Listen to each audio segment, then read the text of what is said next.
business cycles, bailouts are just enough of a jolt to flatline. And because of that, we don't think that they're appropriate during the normal business cycle. But let's look at the abnormal business cycle, the bubble business cycle, the kind of business cycle we're looking at right now. And what we would say on Team Canada is that during these times, bailouts are used to protect the cornerstones of an economy. Now, what exactly does that mean? Well, we'd say that these cornerstones are twofold in nature. There's ones that are strategic industries, things like defense and food, whose failure could be dangerous to security.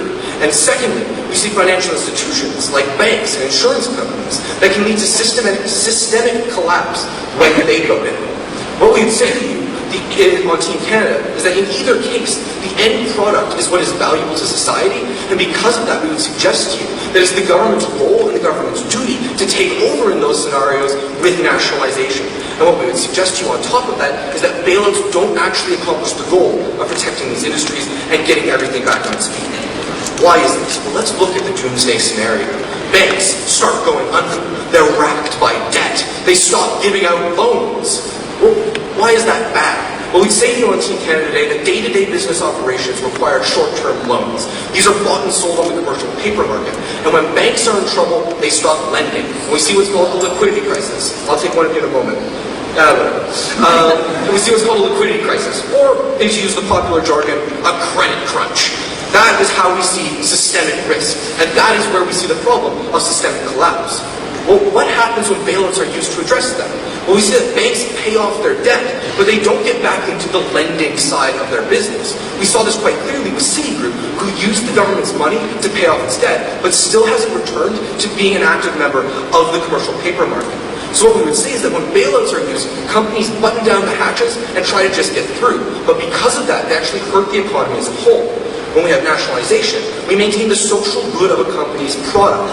We continue lending, regardless of the profit motive. We saw that being very successful with the Portuguese bank BPN, which maintained the commercial paper market activities and allowed Portugal as a whole to avoid much of the contagion problems that we're seeing in the rest of the world. So on Team Canada today, we're not much gardeners, but we think that pruning is necessary for a healthy economy. And beyond this, we think that when we see systemic collapse, nationalization is the best option. It's the sharpest tool in the shed. And because of that, we beg to propose.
Continue the case for the opposition, I call on Hassan Dinjan.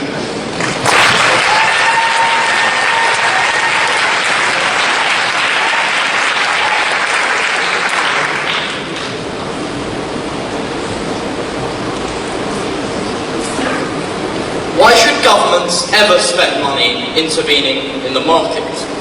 They do it because they realise that when left to its own devices, sometimes that market fails.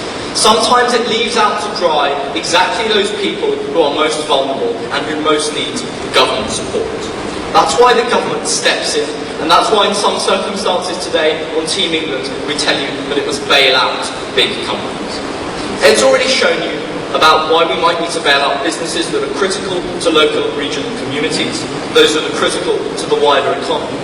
In my speech today, firstly I'm going to do some quite extensive rebuttal from what we've just heard in that speech, and then I'm going to deliver the third point of our case today, namely that we need to bail out businesses that are critical and provide critical social functions. So let's look at some rebuttal. And firstly, let's hear what we heard about Ed's speech.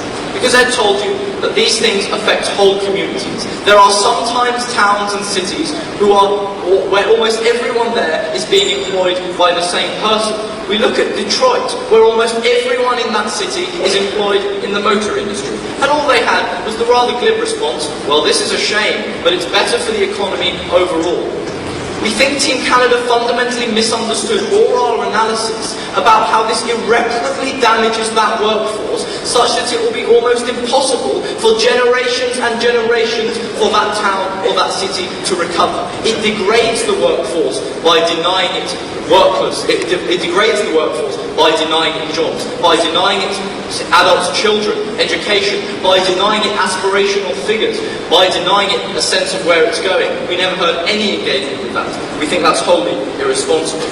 Ed told you also about the effect on the rest of the economy, and the only response we heard with this was, well, these are only financial institutions. No, ladies and gentlemen.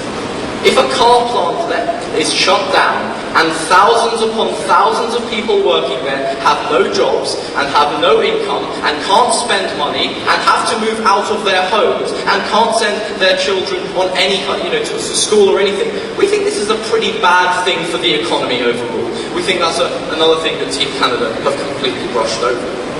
We also told you how this would do more harm overall, and they said, well, companies should save things for a rainy day. We don't think it's very reasonable in every single case to say to a company, you should have foreseen a natural disaster, you should have foreseen a terrorist attack, you should have foreseen unreasonably volatile market conditions. That's not always the case, and we'd like to hear you substantiate that. We think there's a limit to how much you can reasonably save.